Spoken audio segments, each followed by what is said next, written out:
बात करते हैं नवरत्न शेयर्स की। हमारे साथ शरद जुड़ चुके हैं पूरा अपडेट लेकर।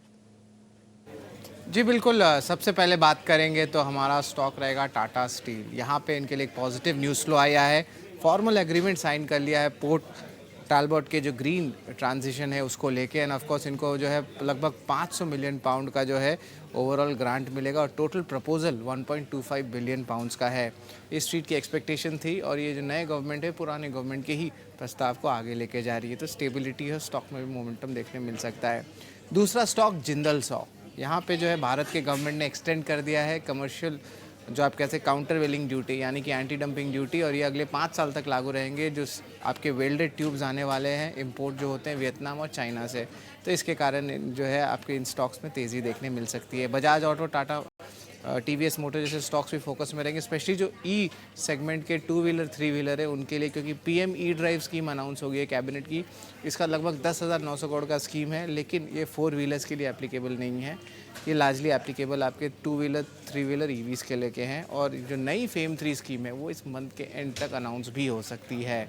एनएचपीसी कैबिनेट ने लगभग 12,500 करोड़ का प्रोजेक्ट्स की जो है अनुमति दे दी है हाइड्रो प्रोजेक्ट्स में, ये पॉजिटिव है।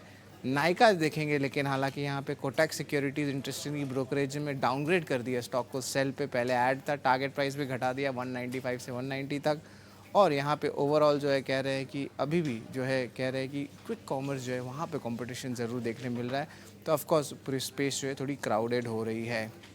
हॉस्पिटल स्टॉक्स जैसे कि अपोलो हॉस्पिटल्स, डायग्नोस्टिक्स और फार्मा स्टॉक्स भी आज फोकस में रहेंगे, जहाँ पे कैबिनेट ने लगभग 3,500 करोड़ जो है आयुष्मान भारत पीएमजे स्कीम एलोकेट किया है, और ये कवरेज एक्सटेंड हो गया है।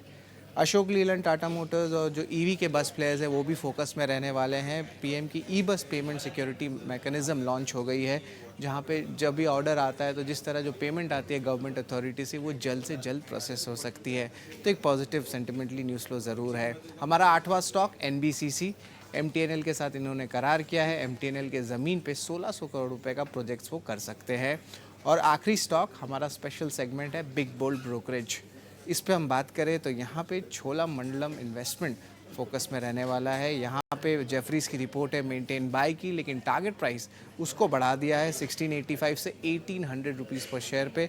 और ओवरऑल वो कहते हैं कि ऑटो लोन फ्रेंचाइज अच्छी है, और जिस तरह रेट कट्स आने की जो है ओवरऑल एक्सपेक्टेशन है उसके कारण जो है उनकी निम्स में अच्छी इंप्रूवमेंट देखने मिल सकती है, और ऑफकोर्स स्टॉक में आज मोमेंटम आ सकता है। तो ये 9 अहम स्टॉक्स हैं जिस पर आपको अब रडार में होनी चाहिए।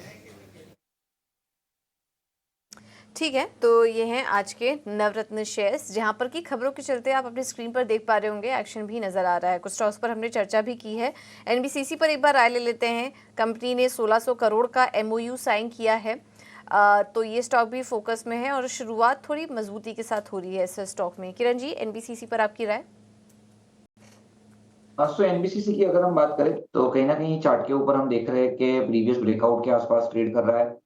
स्टॉक एक लंबी कंसोलिडेशन के अंदर है। एक जो नेगेटिव चीज़ है वो ये है कि 20 दिन और 50 दिन की मूविंग एवरेज के नीचे ट्रेड कर रहा है, और जो उसकी 100 डेज़ मूविंग एवरेज है वो कहीं न कहीं 162 के आसपास की है। तो मेरे हिसाब से डिप का वेट कीजिए, कोई भी डिप आता है 162, 165 के आसपास तो वहाँ पे लॉन्ग कीजिए, या तो फिर इसको ऊपर जाने दीजिए 183 के ऊपर। तो करंट मार्केट प्राइस है तो लॉन्ग या शॉर्ट की सलाह नहीं रहेगी। जिनके पास है वो 160 का स्टॉप लॉस रखें नई खरीदारी के लिए, या तो 165 या तो फिर 183 क्रॉस करे उसके बाद ही करें।